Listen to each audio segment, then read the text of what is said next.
ketika Jepang menyerah tanpa syarat kepada sekutu.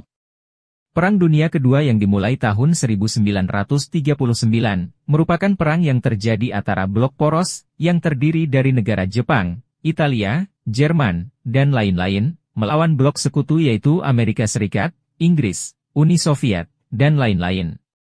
Pada tahun 1945, blok poros mulai mengalami kemunduran, sehingga mendorong sekutu untuk segera mengakhiri peperangan.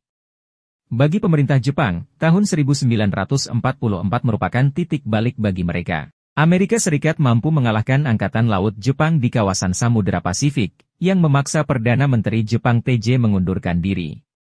Selain itu, kondisi kemiliteran dan perekonomian Jepang menjadi hancur ketika sekutu membuat blokade di perairan Jepang dengan menyebarkan ranjau dan melakukan penjagaan secara ketat menggunakan kapal selam.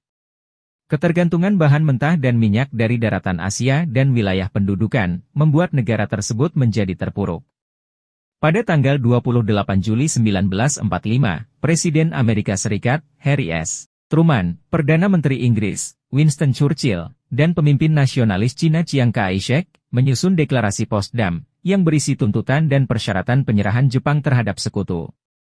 Di dalam deklarasi tersebut disebutkan bahwa syarat bagi Jepang untuk menyerahkan diri antara lain, adanya pelucutan senjata secara total, pendudukan tentara sekutu di wilayah tertentu, dan pembuatan pemerintah yang bertanggung jawab. Apabila Jepang bersedia untuk menyerah, pihak sekutu berjanji tidak akan memperbudak orang Jepang sebagai ras, dan tidak akan dihancurkan Jepang sebagai sebuah bangsa. Sebagai sebuah bangsa yang menjunjung harga diri, ultimatum tersebut diabaikan oleh Jepang. Perdana Menterinya, Suzuki Kantar hanya merespon ultimatum tersebut dengan kata, mokusatsu, yang secara kasar diartikan sebagai, no comment. Kondisi tersebut dijawab pihak sekutu, khususnya Amerika Serikat, dengan melakukan pengeboman di Hiroshima dengan bom nuklir, pada tanggal 6 Agustus 1945. Dan 3 hari berikutnya, yaitu pada tanggal 9 Agustus 1945, giliran Nagasaki yang dihancurkan dengan senjata yang sama. Peristiwa yang membawa korban jiwa ratusan ribu penduduk tersebut, membuat pemerintah Jepang semakin bergejolak.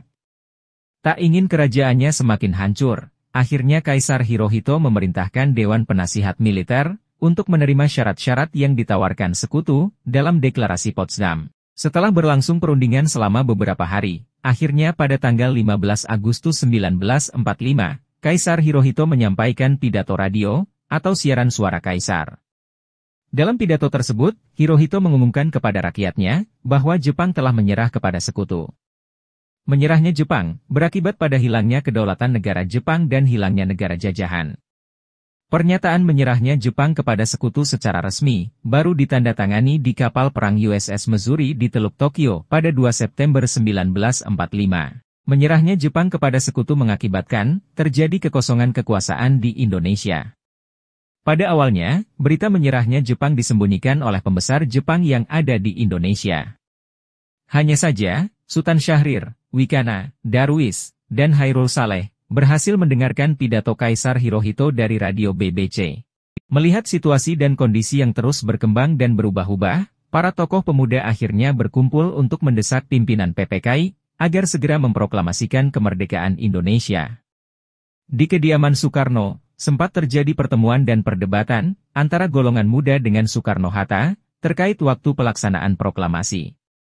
Menurut Bung Besar, secara de facto Jepang masih berkuasa, sehingga segala upaya terkait dengan kemerdekaan Indonesia harus dilaksanakan sesuai skenario yang disepakati sebelumnya. Soekarno ingin sidang bersama PPKI dulu, agar tidak terjadi pertumpahan darah dengan tentara Jepang.